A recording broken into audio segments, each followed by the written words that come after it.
We're on day 51 of our 60-day healing journey to establish inner union. We only have 9 days left. The affirmation for today is stability lives within me. Stability lives within me. And how does this look? It looks like you starting something and finishing it. It looks like me saying something and stand by my own word. A lot of times we look for stability for other people to support us, to hold us up. But we have to have this foundation of stability within us already so that we're following through with ourselves, so that we're not disappointing ourselves. It's looking like I start a project and I follow through to the end of my project. I say something and I do what I say. I say something and I mean what I say. So it's about the balance that forms the stability. It also looks like me looking and presenting myself in a stable manner.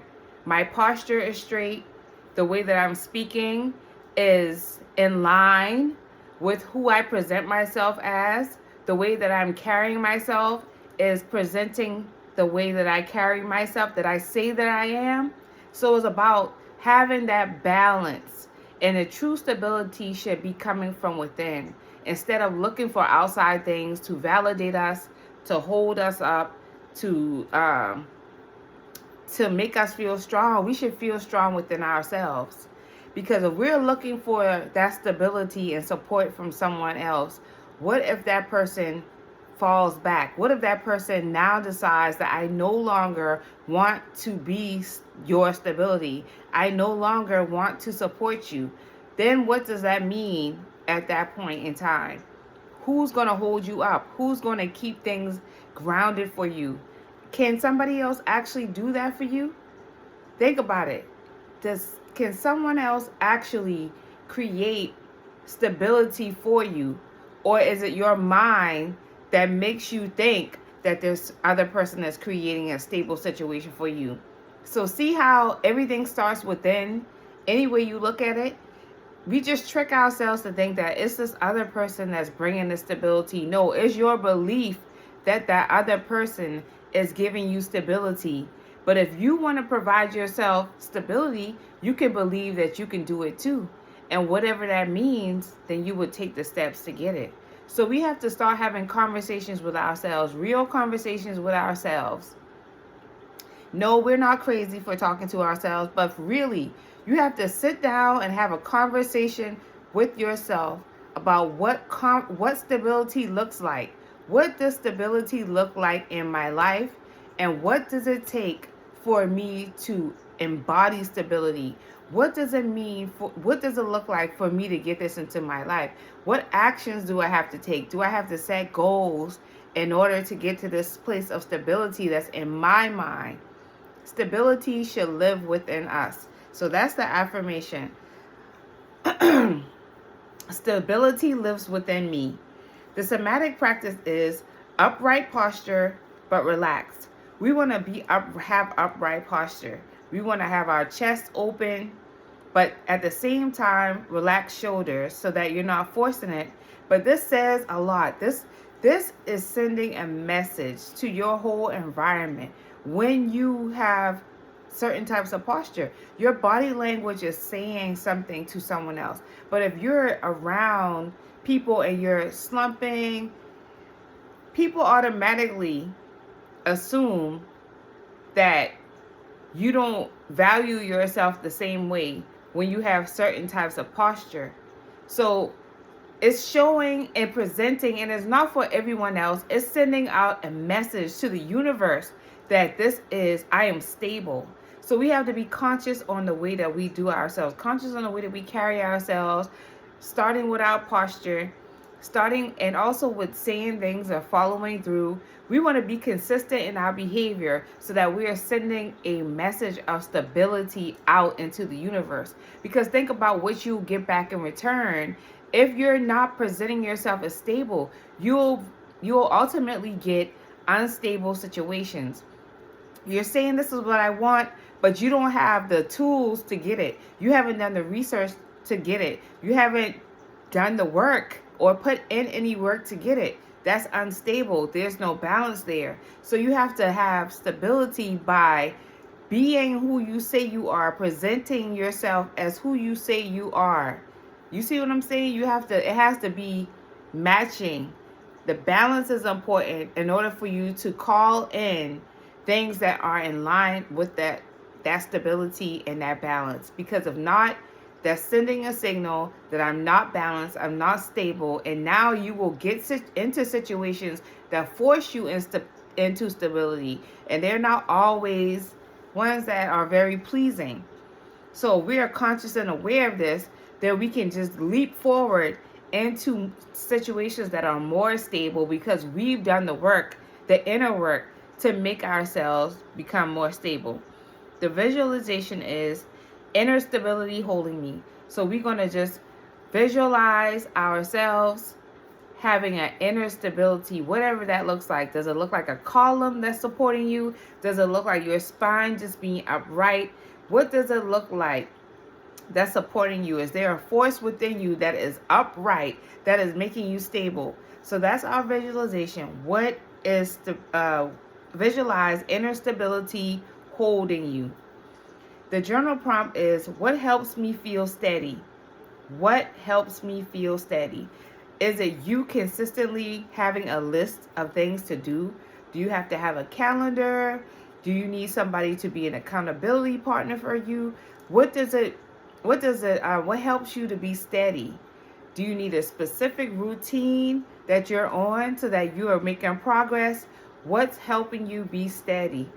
This could be different for most of us because everybody operates differently. Some people are more in a flow state where they don't like to have so much structure.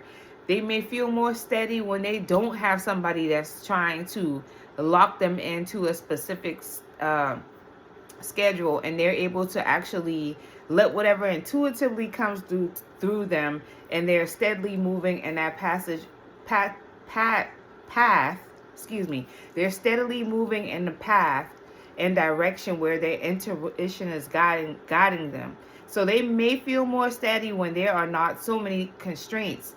Some people need more structure, where they need to actually write things down and have a plan so that they are actually following through with each thing that's on a plan. What does it take for you to be steady?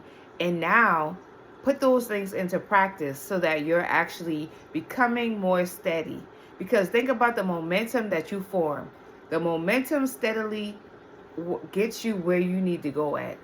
The momentum moves you to where you go at. So what does it take? Does it take you getting more sleep, more rest so that you're able to function better? Do you need to do breath work so that you're able to focus more and be more in your awareness so that you're able to move more in a steady path? What does that look like for you? Does it mean that you may need to lay back on the sugary foods? Anything that's not good for you, that helps you, that knocks you out of balance so that you're able to become more steady? What does that look like? Take time to do inventory and to evaluate what it takes for you so that you're able to gather those tools and use them and make yourself more steady. The practice is simplify one thing. So sometimes we do too much. Sometimes we make something simple into a whole giant thing because we want to stay busy. We trick ourselves to believe, oh, I'm doing something as long as I'm busy. But are you being busy with something that even matters? Or can you save time and be more efficient by simplifying what you're doing instead of making it into this big giant task?